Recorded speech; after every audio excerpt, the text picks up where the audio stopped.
Let's face it, life isn't always the party we thought it would be. So how do we find the joy when we need it? And what if it's up to us to create it? That's where the Party On podcast comes in. Our goal? To shine the proverbial disco light on all the things that can make our lives easier, healthier, and a heck of a lot more fun. So we can enjoy the party we were all invited to, live our best lives, and dance like no one's watching.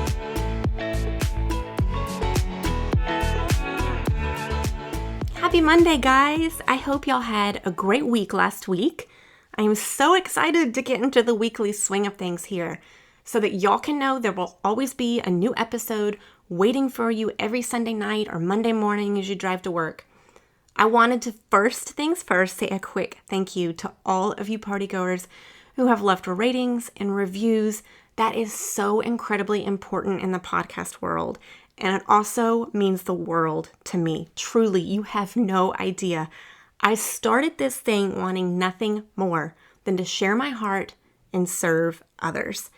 So to hear that these episodes are blessing you only fuels my fire to keep going and to share more. I'm serious. I have no clue what I'm doing here, but I'm learning as I go, being vulnerable with you guys, and I so appreciate you showing up.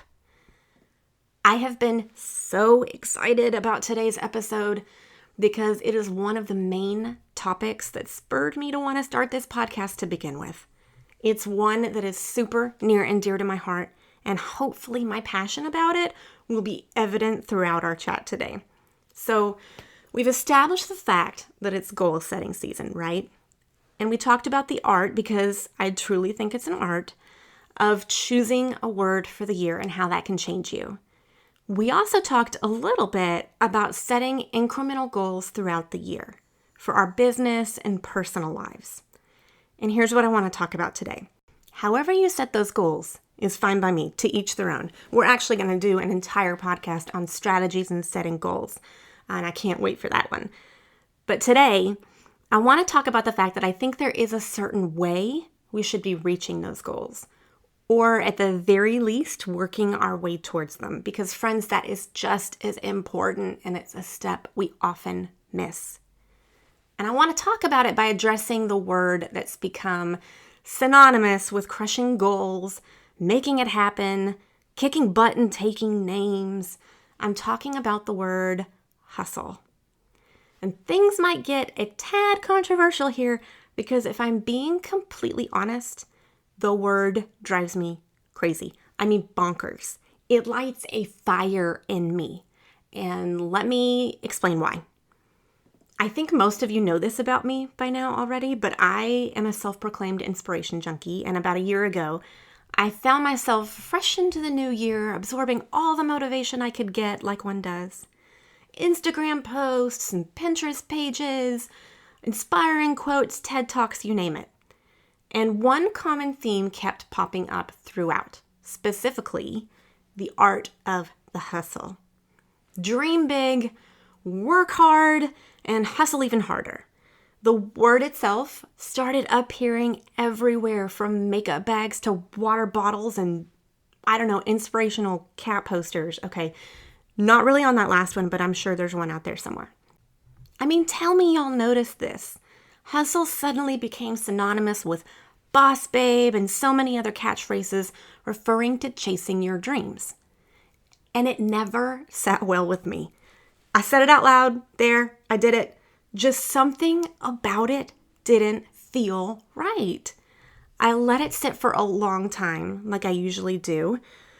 But when the nagging feeling wouldn't go away, I decided to explore it. And P.S., I learned that from shopping, true story. When something grabs my attention, I pay attention, and then I leave without it. And if I can't get it off my mind, then I know it's something worth considering. It's a pretty handy life hack, actually, but I totally digress. What exactly was it that lit a fire in me whenever I heard the word hustle? What didn't I like about it? First off, the definition, which is always my go-to. Actually, I'm not sure if researching the definition typically helps me more than buys me time to figure out my own thoughts. But potato, and this time it was extremely fruitful. So the word hustle, by Merriam-Webster's account, means to move hurriedly without ceremony towards a specific goal. Hurriedly without ceremony. I'll let you mull on that for a bit. My first thought after reading that definition was, I'm pretty sure that's not how I want to be known or remembered for reaching my goals. Hurriedly without ceremony. And I'm not saying I have to have some kind of massive ceremony every time I get closer to a goal or I achieve it. That's not what I'm talking about. Although my brain goes straight to the welcome parade they throw Prince Ali in Aladdin. Because if we could actually arrange that, that'd be pretty darn epic. But I digress. So next I started exploring the way in which the word hustle was being used. Because you guys, so many people I admire use that word consistently. And it was baffling me. I could not understand.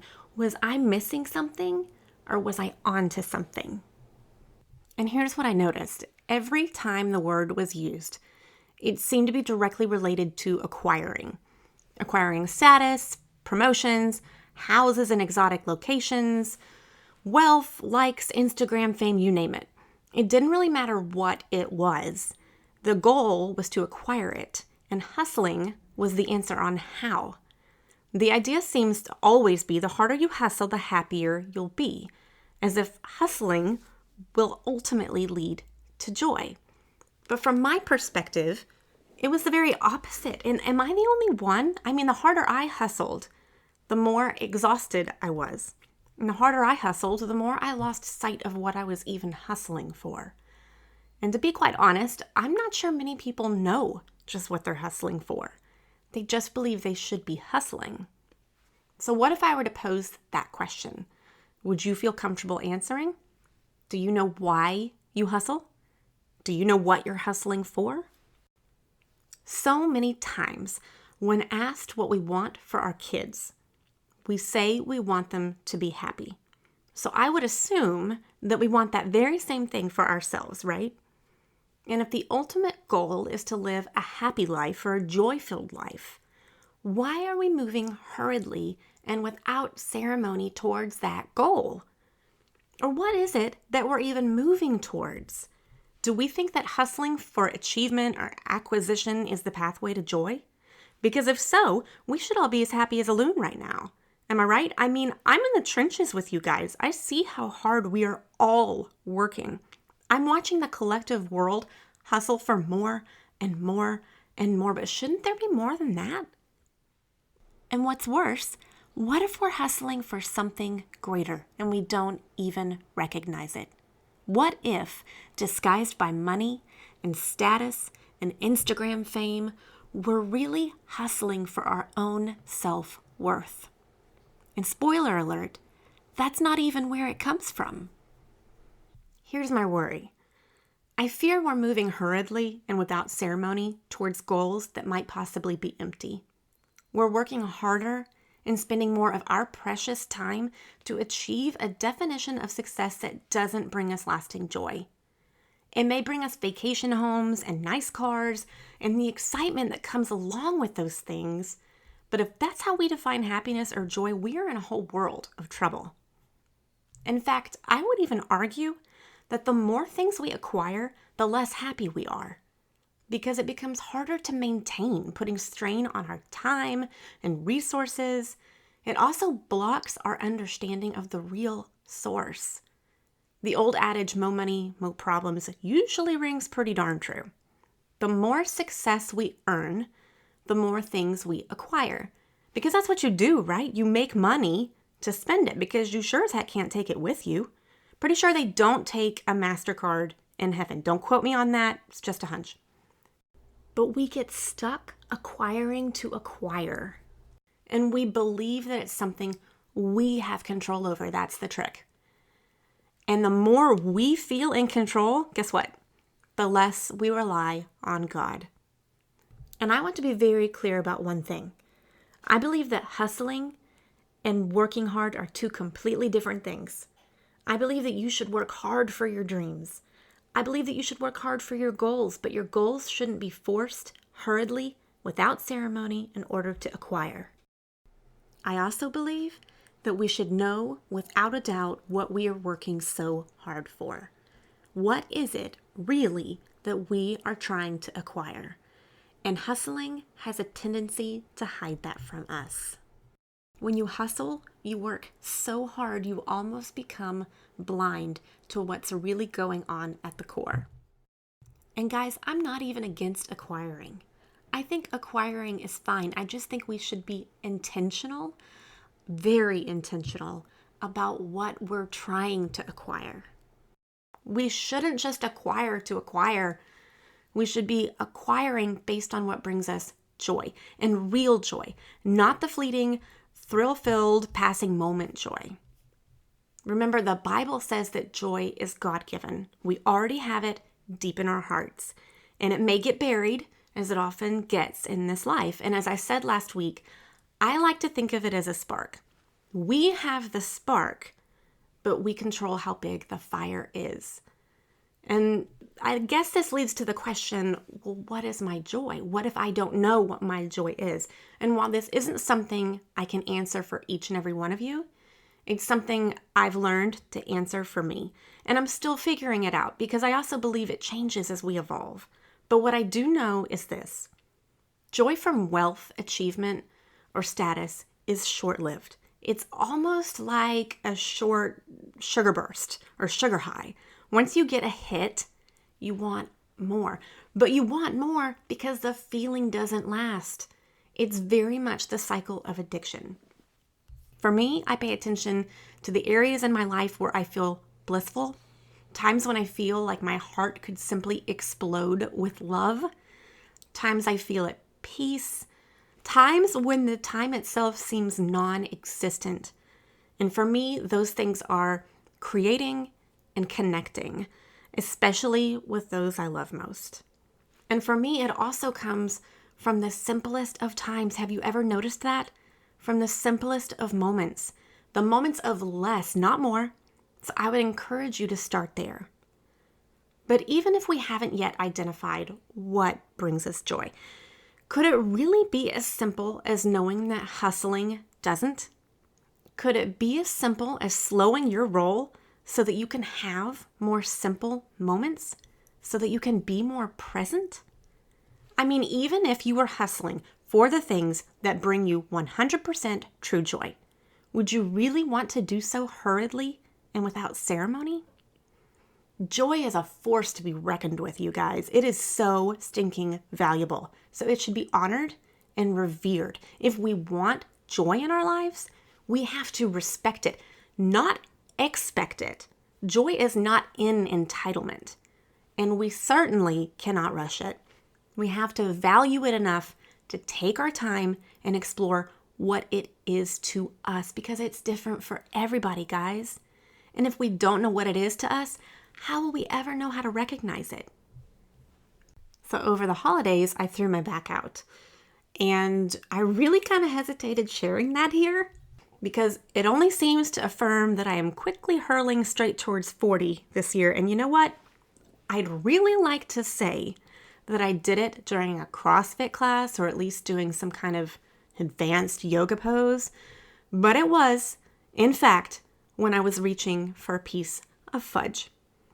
This came after putting my body to the ultimate test over the holiday season. I packed over 3,000 packages for my growing business. And the crazy part is, y'all, my mind fully understands the danger of the hustle. I had already worked through all this, but my body didn't get it yet. And friends, it's all one and the same.